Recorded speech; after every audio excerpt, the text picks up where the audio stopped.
ونعوذ بالله من شرور أنفسنا ومن سيئات أعمالنا من يهده الله فلا مضل له ومن يضلله فلا هادي له ونشهد أن لا إله إلا الله وحده لا شريك له ونشهد أن محمدا عبده ورسوله أما بعد فأعوذ بالله من الشيطان الرجيم بسم الله الرحمن الرحيم فاستقم كما أمرت ومن تاب معك ولا تطغوا إنه بما تعملون بصير وقال تعالى إن الله وملائكته يصلون على النبي يا أيها الذين آمنوا صلوا عليه وسلموا تسليما اللهم صل على محمد وعلى آل محمد كما صليت على إبراهيم وعلى آل إبراهيم إنك حميد مجيد اللهم بارك على محمد وعلى آل محمد كما باركت على إبراهيم وعلى آل إبراهيم إنك حميد مجيد বাংলাদেশ জাতীয় সিরাত কমিটি আয়োজিত আজকের এই বিশাল সিরাত মাহফিলের মুহতারাম সভাপতি মুআজ্জাজ উলামায়ে কেরাম সুধী মণ্ডলী সব স্তরের ভাইয়েরা পর্দার আড়ালের মা ও বোনেরা আল্লাহ পাকের দরবারে লাখো কোটি শুকর আমাদের হায়াতের কিছু অংশ আজকে সুন্দর একটা পরিবেশে রোহানি পরিবেশে উলামায়ে কেরামের সহবাতে এই জান্নাতের বাগিচায় কাটানো শুরু হলো আল্লাহ পাক তৌফিক দান করলেন এর জন্য সবাই শুকরিয়া আদায় করি আলহামদুলিল্লাহ বেশি বেশি শুকরিয়া আদায়ের প্রয়োজন বাংলাদেশে হাজার হাজার মাহফিল ইন্তজাম হয় এক একটা মাহফিলের ধরন এক এক রকমের আজকে সিরাত মাহফিলের ধরনটাও ভিন্ন অন্যান্য মাহফিল আমরা দেখে থাকি আয়োজন করেন সাধারণ কিছু মানুষ সাথে থাকে কিছু উলামায়ে কেরাম আর আজকে সিরাত মাহফিল আয়োজক উলামায়ে কেরাম বক্তা উলামায়ে কেরাম শ্রোতারও বেশিরভাগ উলামায়ে কেরাম এবং তোলাবায়ে ইলম অত্যন্ত গুরুত্বপূর্ণ একটা মজমা আল্লাহ পাক আমাদেরকে দান করেছেন আমার পরই আসছেন মহান বুজুর্গ মেহমান আমি সংক্ষেপে দুই একটা কথা বলব সিরাত মাহফিল কেন আমরা আয়োজন করে থাকি সিরাত মাহফিলের নসিহত শুনবার পর তুলনা করে কম্পেয়ার করে নিজের অবস্থানটা নির্ণয় করা সহজ হয় কি দরকার ছিল আমার অবস্থানটা কি করা উচিত ছিল আমি কি করতেছি এইটা তুলনা করে নিজের অবস্থাটা নির্ণয় করা সহজ হয় এই জন্য সংক্ষেপে আলোচনার জন্য দুইখানা আয়াতের একখানা আয়াত তেলাওয়াত করেছি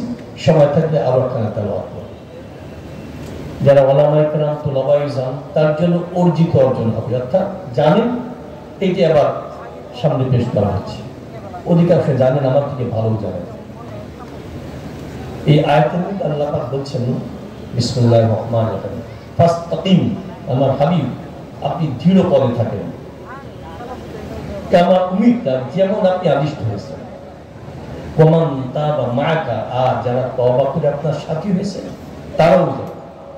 বলে আপনার ভগবান আল্লাহ পাক বলছেন আমার দেওয়া নির্ধারিত সীমা অতিক্রম করা যাবে না।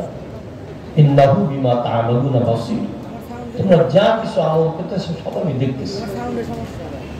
আব্দুল্লাহ ইবনে আব্বাস রাদিয়াল্লাহু তাআলা নিজেই বর্ণনা করেন যে হাজার হাজার আয়াতের মধ্যে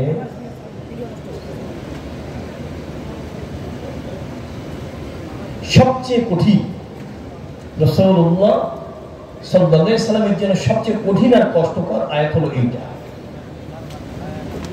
আব্দুল্লাহ ইবনে আব্বাস রাদিয়াল্লাহু তাআলা বর্ণনা করেন রাসূলুল্লাহ সাল্লাল্লাহু আলাইহি ওয়াসাল্লামের কিছু দাড়ি মুবারক কেবল পাকা শুরু হয়েছে। সাহাবায়ে কেরাম পেরেশান হয়ে গেছেন, জিজ্ঞাসা করছেন ইয়া রাসূলুল্লাহ আপনি কি বাধ্যকে পৌঁছা যাচ্ছেন, আপনি কি বিরুদ্ধ হয়ে যাচ্ছেন? তখন রাসূলুল্লাহ সাল্লাল্লাহু আলাইহি ওয়াসাল্লাম বললেন আমাকে বিরুদ্ধ বানিয়ে ফেলেছে, সেটা সূরা হুদ, আমাকে বিরুদ্ধ বানিয়ে ফেলেছে। এই কথার অনেক ব্যাখ্যা এসেছে। কেউ কেউ বলতে চান সূরা হুদের মধ্যে অনেক অতীত ইতিহাস ছিল, অনেক জাতির উপরে গজব নাজিল হয়েছিল, গজবের কথা এসেছে। এই কথা চিন্তা করতে করতে রাসূলুল্লাহ সাল্লাল্লাহু আলাইহি ওয়াসাল্লাম দাড়ি মুবারক পাকা শুরু হয়েছে। আব্দুল্লাহ ইবনে আব্বাস রাদিয়াল্লাহু তাআলা বলেন যে না,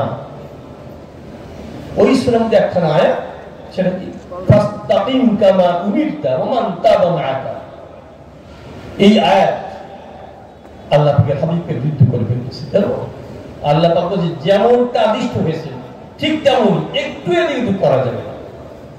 নিজের জন্য চিন্তা করতে, উম্মতের জন্য চিন্তা করতে যেমন আদিষ্ট হয়েছে, আর উম্মত কতটুকু পারবে।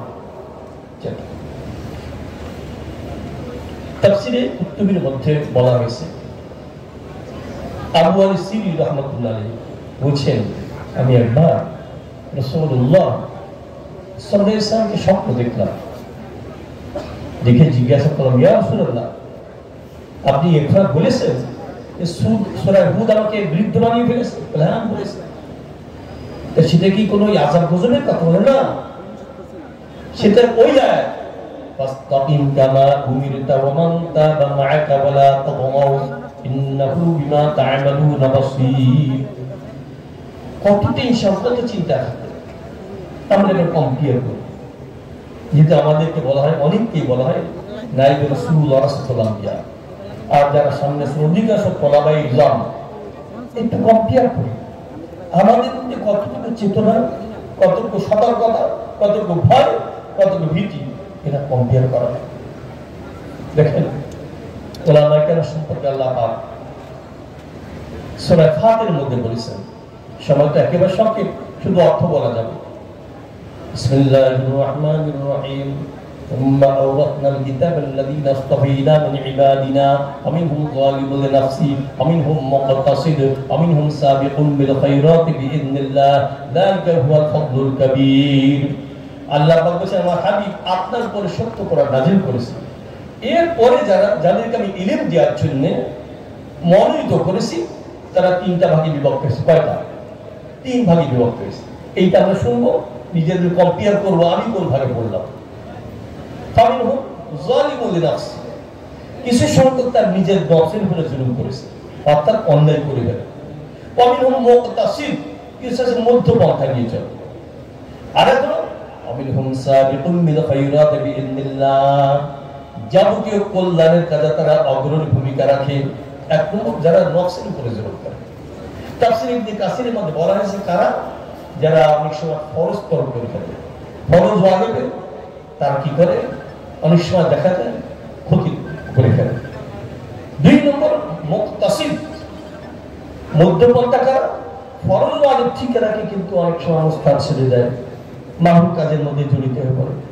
আর হুম সাবিকুন বিল খায়রাতি বিইذنিল্লাহ, কারা যাবতীয় কল্যাণের কাজে অগ্রণী ভূমিকা রাখে, অর্থাৎ ফরজ ওয়াজিব সুন্নাহ মুস্তাহাব পুরোপুরি আমল করে, হারাম মাকরুহ তাহরিম তানজি সব থেকে বেঁচে থাকে।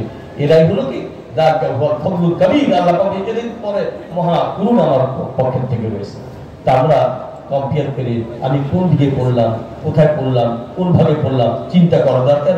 আমার মনে হয় সিদ্ধান্ত নেওয়া দরকার, যেটা হলো আমিদুন সাবিকুন বিল খায়রাত বিইذنিল্লাহ, যারা যাবতীয় কল্যাণের কাজে অগ্রণী ভূমিকা রাখে, আল্লাহ পাক সেই কাফের মুক্ত আমাদেরকে করেন। সবাই আমিন।